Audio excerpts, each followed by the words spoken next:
የአፍሪካው ኃያል አየር መንገድ ዳግም አዲስ ክንድ ታጠቀ። የኢትዮጵያ አየር መንገድ የሚያበራበት አዲሱ ተአምራዊ ባለ 66 ቢሊዮን ብሩ ቦይንግ 777ኤክስ በዱባይ የጦር ጀቶችን ያስናቀው ተአምራዊ ገንዘብ አታሚ አውሮፕላን ከቀናት በፊት በዱባይ ሰማይ ላይ አንድ ሁነት ነበር። እሱም ሀገራትና ድርጅቶች ሰራናቸው ያሏቸውንና አዲስ የገለጧቸውን የዘመናዊ የጦር ጀቶችና አውሮፕላኖች ብቃት ለዓለም የሚያሳዩበት ሁነት ነበር። እዚህ ትዕይንት ላይ ደግሞ ዓለምን ያስደነቀ የታላላቆቹ የአውሮፕላን አምራቾች የኤርባስና ቦይንግ ፉክክር ጉድ ያስባለ ነበር። ኢትዮጵያ በብዛት ያዘዘችውና ቦይንግ ያመረተው አንድ ተአምራዊ አውሮፕላን ግን በጭራሽ አንድ አውሮፕላን ከነግዝፈቱ ሊያደርጋቸው አይችልም የሚባሉ ነገሮችን አድርጎ የፊዚክስ ሕግ የሚጻረር የሚመስል ድንቅ ብቃቱን ማሳየት ችሏል። ይህ ተአምራዊ አውሮፕላን ኢትዮጵያ በቀጣይ ዓመት ተረክባ የምትደምቅበት በዓለም ትልቁና ባለ 2 ሞተር ጀት የሆነው ቦይንግ 777ኤክስ ነው። ልክ እንደ ተዋጊ ጀት ወደ ላይ ቀጥ ብሎ ሲምዘገዘግና ሲገለባበት ታይቷል። ታዲያ እዛ ቦታ ላይ ትዕይንቱን ሲመለከቱ ለነበሩ ተመልካቾች ይህ የኢንጂነሪንግ ጥበብ የፈጠረው ጥሬ የኤሮዳይናሚክስ ጉልበት ማሳያ ሆኖ ነበር። ለኢትዮጵያ አየር መንገድና ለኢትዮጵያ ግን ይህ ትዕይንት ከዚያም የላቀ ትርጉም አለው። ይኸውም አየር መንገዱ የአፍሪካ አቪዬሽን ንጉስ መሆኑን ያለ ተቀናቃኝ የሚያጸናበት የወደፊት ልዩ አውሮፕላኑ ምን እንደሚመስል እየተመለከተበት ነበርና ኢትዮጵያ አየር መንገድ በአፍሪካ አህጉር ከፍተኛውን የቦይንግ አውሮፕላኖች ትዕዛዝ በመያዝና ለቦይንግ 777 ሞዴል ያደረገውን ስምምነት በማጽናት ይህንን ሱፐር ፕሌን ለአፍሪካ ሰማይ ለማስተዋወቅ ተዘጋጅቶ ለመረከብ ቀናትን እየቆጠረ ነው። አውሮፕላኑ 66 ቢሊዮን ብር የሚወጣበት ከ450 ሰዎች በላይ የሚሸከም ገንዘብ አታሚና አየር መንገዱን ወደፊት የሚያስወነጭፍ ተአምራዊ በራሪ ነው። ለመሆኑ አየር መንገዱ ይህንን አውሮፕላን ለመግዛት የወሰነው ውሳኔ ለምን ጨዋታ ቀያሪ የሆነ? የአውሮፕላኑ ድንቅ ብቃትና ጉልበትስ ምን ይመስላል? የተገዛበት ወጪና ስትራቴጂካዊ ጠቀሜታውስ ምንድነው? ሰሞንኛ አብጠርጥሮ ያስቃኛቸዋል። እስከ መጨረሻው አብራችሁን ዝለቁ። ንግዴን የት ልከውን የትስ ቤት ላገኝ ብለው ተጨንቀዋል? አኮያ ፕሮፐርቲስ በአስገራሚ ስፍራ በአነጋጋሪ የዋጋ አማራጭ ይዞሎት መጥቷል። በዘመነችው 4 ኪሎ የዘመነ የገበያ ማዕከል 30 በመቶ ብቻ ቅድሚያ ክፍያ በመፈጸም በ18 ወራት ውስጥ ሱቆን ተረክበው የንግድ ስራዎትን ማሳለጥ ይችላሉ። ከገበያ ማዕከሉ በዘመናዊ ስክሪኖች፣ ነፃ ማስታወቂያ፣ የኤሌክትሪክ መኪና ቻርጂንግ ቦታ፣ በቂ የመኪና ማቆሚያና የ24 ሰዓት የጥበቃ አገልግሎት ያገኛሉ። 19 ካሬ በ1,767,000 ብር ቅድሚያ ክፍያ፣ 25 ካሬ በ2 ሚሊዮን 325,000 ብር እንዲሁም 34 ካሬ በ3,162,000 ብር ቅድሚያ ክፍያ ብቻ። በተጨማሪም የመኖሪያ አፓርትመንቶች ካሉም እኛ ጋር አሉ። በሰሜን ማዘጋጃ ሳሬም ሆቴል አጠገብ 81 ካሬ ባለ 1 መኝታ በ5.8 ሚሊዮን ብር ሙሉ ክፍያ፣ 110 ካሬ ባለ 2 መኝታ በ7.9 ሚሊዮን ብር እንዲሁም 130 ካሬ ባለ 3 መኝታ በ9.3 ሚሊዮን ማግኘት ይችላሉ። እንዲሁም በሳር ቤትና ፒያሳ ከ96 ካሬ ጀምሮ በ10 በመቶ ቅድሚያ ክፍያ ብቻ መግዛት ይችላሉ።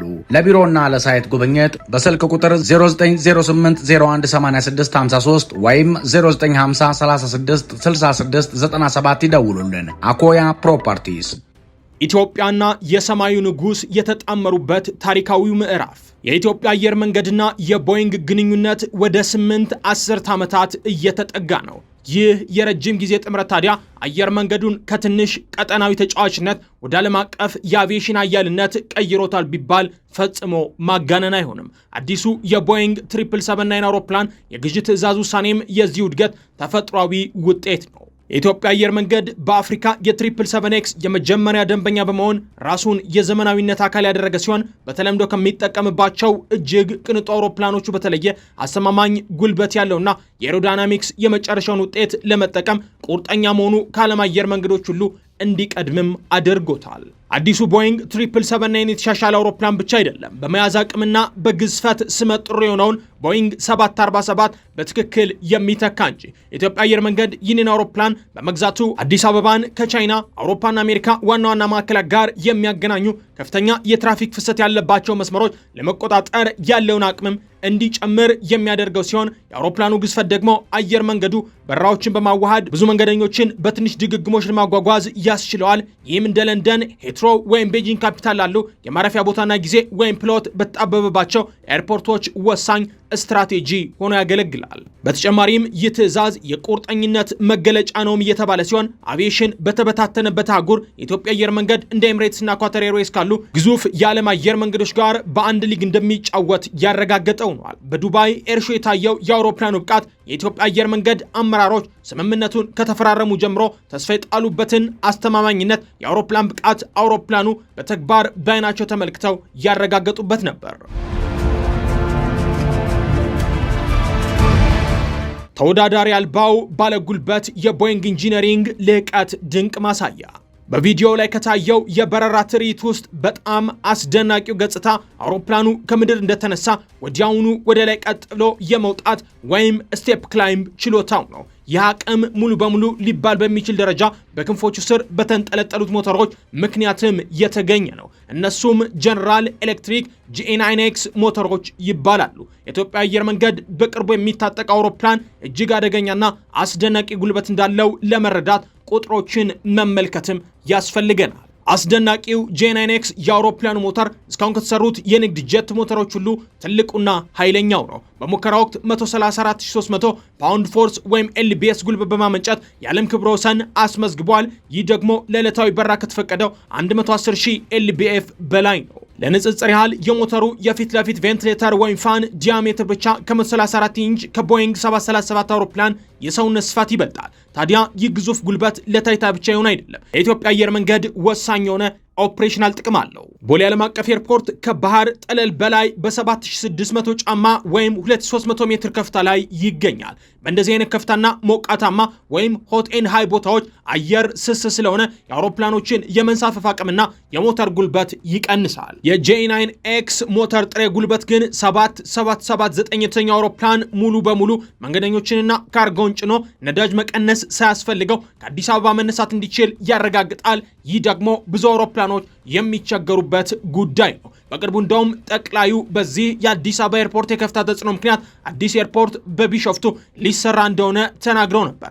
በዱባይ የታየው የአውሮፕላኑ ወደ ሰማይ ቀጥ ያለ አወጣጥ በኢትዮጵያ ከፍተኛ ቦታዎች ላይ ሳይቀር ለአብራሪዎች አስተማማኝ የደህንነት ዳግ ወይም ሴፍቲ ማርጂን የሚሰጥ ትርፍ ጉልበት እንዳለው ምስክር ነው። የሰማዩ ላይ ተአምራዊ ጀት ድንቅ ብቃት፣ የርቀት ሽፋን፣ ኢኮኖሚያዊ ጠቀሜታና ኤሮዳይናሚክስ። ጉልበት ምንም እንኳን ቀደም ብለን እንዳልነው አስፈላጊ ቢሆንም የቦይንግ 777Xን አዋጭ የሚያደርገው ግን ብቃቱ ወይም ኤፊሸንሲው ነው። አውሮፕላኑ ከአራተኛ ትውልድ የካርቦን ፋይበር ውህዶች የተሰራ አብዮታዊ የክንፍ ንድፍ ያለው ሲሆን ክንፎቹ በጣም ረጅም ከመሆናቸው የተነሳ ከ71 ሜትር በላይ ይረዝማሉ። በዚህም በመደበኛ የአውሮፕላን ማረፊያ በሮች ወይም ጌትስ ለመግባት በፍጹም አይችሉም። ይህንን ለመፍታት ደግሞ ቦይንግ የሚታጠፍ የክንፍ ጫፍ ቴክኖሎጂን ፈጥሮለታል። ይህም ደግሞ በዱባይ ትርኢት ላይ ጎልቶ ታይቷል። አውሮፕላኑ መሬት ላይ ሲሆን የክንፎቹ ጫፎች ወደ ላይ ይታጠፋሉ። ይህም የክንፉን ርዝመት ወደ 64.8 ሜትር ይቀንሰዋል። በዚህ ምክንያት የኢትዮጵያ አየር መንገድ አዲሱን አውሮፕላን ለድሮ ቦይንግ 777-300ER በተሰሩት በሮች ማቆም ይችላል ማለት ነው። አውሮፕላኑ ወደ አየር ሲወጣ እነዚያ ግዙፍ ክንፎች ከፍተኛ የመንሳፈፍ አቅም ይፈጥራሉ። ይህም የአየር ግፊትን ወይም ድራግ ፎርስን ደግሞ በእጅጉ ይቀንሱታል። ይህ ቴክኖሎጂ ከቦይንግ 777-300ER ሞተሮች 10 በመቶ ያነሰ ነዳጅ ከሚፈጀው GE9X ሞተር ጋር ተዳምሮ 7779 እስከ 7285 ኖቲካል ማይልስ ወይም 13500 ኪሎ ሜትር የመብረር አቅምን ይሰጠዋል። ለኢትዮጵያ አየር መንገድ ይህ የመብረር ርቀት ስትራቴጂካዊ ሀብት ነው ማለት ይቻላል። ከአዲስ አበባ ተነስቶ ወደ አሜሪካ፣ አውስትራሊያ ወይም የኤስያ ዋና ከተሞች ያለማቋረጥ ሙሉ የመጫን አቅምን ይዞ ለመብረር ያስችለዋል። የነዳጅ ቅልጥፍናው በአንድ መንገደኛ የሚለቀቀውን የካርቦን መጠንም ይቀንሳል። ይህ አየር መንገዱ ለዘላቂነት ወይም ሰስተናቢሊቲ ከሚሰጠው ትኩረት ጋርም የሚጣጣም ነው። 350 ቶን ክብደት ቢኖረውም አውሮፕላኑ ሲንቀሳቀስ የታየው ቅልጥፍና የዚህ ኤሮዳይናሚክስ ውጤት ነው። አውሮፕላኑ ዝም ብሎ አይበርም። በቦይንግ ታሪክ በተሰሩት ትልልቅ ክንፎቹ ታግዞ ይንሳፈፋል ግን ማለት እንችላለን። ከአውሮፕላኑ ግዝፈት ጋር የተጣጣመው የመንገደኞች ምቾትና የመያዝ አቅም ቦይንግ 777 ብዙውን ጊዜ ሚኒ ጃምቦ ተብሎ ይጠራል። ይህ የሆነበትም በቂ ምክንያት አለው። እንደ ኢትዮጵያ አየር መንገድ ፍላጎት ሊለያይ ቢችልም አውሮፕላኑ በመደበኛነት ወደ 426 መንገደኞችን የመያዝ አቅም አለው። ያውን በከፍተኛ ደረጃ አየር መንገዱ እየተጠቀመባቸው ካሉት ኤርባስ ኤ350-900 እና ቦይንግ 787 አውሮፕላኖች ጋር ሲነጻጸር ከፍተኛ የካፓሲቲ ጭማሪ ያለው ነው። ሆኖም የአውሮፕላኑ ኃይልና ጉልበት ብሎም ዘመናዊነት እስከ መንገደኞች ምቾትም ይዘልቃል። የውስጠኛው ግድግዳ የተስተካከለና ሆነ ተብሎ የተጠረበ በመሆኑ ምክንያት ካቢኔቱ ከቀድሞ ሞዴሎቹ በተለየ ሰፊ ነው። ይህም ሰፋ ያሉ ወንበሮችን ማለትም እስከ 18 ኢንች በኢኮኖሚ ክፍልና ሰፊ መተላለፊያዎች እንዲኖሩ ታስችሏል። የኢትዮጵያ አየር መንገድ መንገደኞች ከ787 ድሪም ላይነር የተወሰዱና የተሻሻሉ እንደ ትልልቅና በኤሌክትሮኒክስ የሚጨልሙ መስኮቶች እንዲሁም ዝቅተኛ የካቢን ግፊት ወይም ላወር ካቢን አልቲቲዩድ ያሉ ባህሪያትን መጠበቅ ይችላሉ። የአውሮፕላኑ አካል ከዘመናዊ ጥሬ ዕቃዎች የተሰራ በመሆኑ በውስጡ ያለውን እርጥበት ወይም ሂዩሚዲቲ ከፍ ማድረግም ይችላል። ይህም በረጅም ጉዞዎች የሚከሰተውን ድካምና የሰውነት ድርቀትንም ይቀንሳል። አህጉራትን በሚያገናኙና ከ12 ሰዓታት በላይ በሚወስዱ በረራዎች ላይ ለሚሰማራ አየር መንገድ ይህ የመንገደኞች ምቾት ተወዳዳሪ የገበያ ልዩነትን ይፈጥርለታል። 777X ስራ ሲጀምር የአየር መንገዱን አዲስ የቢዝነስ ክላስ ምርቶችን በማካተት ከአፍሪካና ወደ አፍሪካ ለሚደረጉ የቅንጦት ጉዞዎች አዲስ ደረጃ እንደሚያወጣም ይጠበቃል። የአውሮፕላኑ የኢንቨስትመንት ወጪና ኢኮኖሚያዊ ተጽዕኖ። የዓለማችን ኃይለኛ ባለ 2 ሞተር ጀት ባለቤት መሆን ግዙፍ የገንዘብ ወጪን ይጠይቃል። የአንድ ቦይንግ 777-9 የመነሻ ዋጋ በግምት $442 ሚሊዮን ወይም ወደ 66 ቢሊዮን የኢትዮጵያን ብር ገደማ ነው። ለብዙ አውሮፕላኖች ትዕዛዝ ሲሰጥ አጠቃላይ ዋጋው በቢሊዮን ዶላሮችም ይቆጠራል። ለምሳሌ ኤምሬትስ በቅርቡ ለ65 አውሮፕላኖች የሰጠው ትዕዛዝ በመነሻ ዋጋ ሲሰላ $38 ቢሊዮን ነበር። ነገር ግን የመነሻ ዋጋ አየር መንገዶች የሚከፍሉት ትክክለኛ ዋጋ አይደለም። እንደ ኢትዮጵያ አየር መንገድ ያሉ ትልልቅ ደንበኞች በተለምዶ ከ40 በመቶ እስከ 50 በመቶ የሚደርስ ከፍተኛ ቅናሽን ያገኛል። ይህም የአንዱን አውሮፕላን ዋጋ ወደ 200 ሚሊዮን እስከ $250 ሚሊዮን ዝቅ ሊያደርገውም ይችላል። በዚህ ቅናሽም ቢሆን ኢንቨስትመንቱ ግን ግዙፍ ነው። ታዲያ ይህን ያህል ወጪ ለምን ይወጣል ካልን መልሱ ያለው በአንድ ወንበር የሚወጣ ወጪ ወይም ኮስት ፐር አቫይሌብል ሲት ማይል ካስም ላይ ነው። ቦይንግ 777-9 አዲሱ እጅግ ብዙ መንገደኞችን ስለሚይዝና እሱ ከሚተካቸው ባለ 4 ሞተር አውሮፕላኖች እንደ ኤ340 ወይም 747 ቦይንግ በአንድ ወንበር የሚያቃጥለው ነዳጅ ያነሰ ስለሆነ ነው። ብሎም በአንድ መንገደኛ ሲሰላ ኦፕሬሽኑ ርካሽ ነው ማለት ይቻላል። የኢትዮጵያ አየር መንገድ ወንበሮቹን መሙላት ከቻለ የአየር መንገዱ ፈጣን እድገት እንደሚችል ስለሚያሳይ 777X ከትንሽ ጀቶች የተሻለ የገቢ ዳግ የሚያስገኝ የትርፍ ማሽን ነው ማለት እንችላለን። ከፍተኛ የመግዣ ወጪ፣ በረጅም ጊዜ የኦፕሬሽን ወጪ ቁጠባና ይህንን ቅልጥፍና መወዳደር ከማይችሉ ተፎካካሪዎች የገበያ ድርሻንም በመቀማት ይካካሳል። የአየር መንገዱ የወደፊት ተስፋ ለአፍሪካ አቪዬሽን የሚኖረው አስተዋጽኦ። የቦይንግ 777X አዲስ አበባ መግባት ለአፍሪካ አቪዬሽን ትልቅ ለውጥ ምዕራፍ ይሆናል። በአሁኑ ጊዜ አብዛኞቹ አፍሪካዊ ያልሆኑ አየር መንገዶች ማለትም እንደ ሉፍታንዛ፣ ኤምሬትስ ወይም የቱርክ አየር መንገድ ወደ አፍሪካ ለመብረር ትልልቅ አውሮፕላኖቻቸውን ይጠቀማሉ። ይህም ብዙውን ጊዜ የሀገር ውስጥ አየር መንገዶችን ይጋርዳቸዋል። ቦይንግ 777Xን በማሰማራት የኢትዮጵያ አየር መንገድ ይህንን ሁኔታ ይገለብጠዋል ተብሎ ይጠበቃል። ወደ አፍሪካ ከሚበሩት አውሮፓውያንና አሜሪካን አየር መንገዶች የተሻለና ዘመናዊ አውሮፕላንንም ያበራል ማለት ነው። የአውሮፕላን የኢትዮጵያ አየር መንገድ ራዕይ 2035 ስትራቴጂን ያሳልጣል። ይህም ኢትዮጵያን የመሸጋገሪያ ማዕከል ብቻ ሳይሆን የአህጉሩ ዋና መግቢያ በር ማድረግም ይችላል። የቦይንግ 777X የካርጎ አቅምም ወሳኝ አንዱ አካል ሲሆን አውሮፕላኑ በመንገደኛ በረራዎች ላይ ሳይቀር እንደ አበባ፣ ቡናና ጨርቃጨርቅ ያሉ ምርቶችን በፍጥነት ወደ አውሮፓና አሜሪካ ገበያዎች ለመላክ የሚያስችል ግዙፍ የካርጎ ቦታን በወዱ ይዟል። ይህም ደግሞ ለኢትዮጵያ ኢኮኖሚ ወሳኝ ነው። በጠቅላላ በዱባይ ስበትን የሚገዳደሩ እንቅስቃሴዎችን ሲያደርግ የታየው ቦይንግ 777X ብረት ለበስ ወፍ ብቻ አይደለም፣ የኢትዮጵያ ኢኮኖሚ የወደፊት የጀርባ አጥንት እንጂ። በጄናይኔክስ ጉልበት በሚታጠፉ ክንፎች ቅልጥፍናና የሰራዊት ያህል መንገደኞችን ማጓጓዝ በሚችል አቅሙ የኢትዮጵያ አየር መንገድ ለሚቀጥሉት 10 ዓመታት ያለ ተቀናቃኝ የአፍሪካ ሰማይ መሪ ሆኖ መቀጠሉንም የሚያረጋግጥ ነው። የተወደዳችሁ የሰሞንኛ ቤተሰቦች አብራችሁን ስለቆያችሁ ምስጋናችን ከልብ ነው። ሰብስክራይብ በማድረግ ቤተሰቡን ሰናይ ጊዜ። ንግዴን የት ልከውን? የትስ ቤት ላገኝ ብለው ተጨንቀዋል?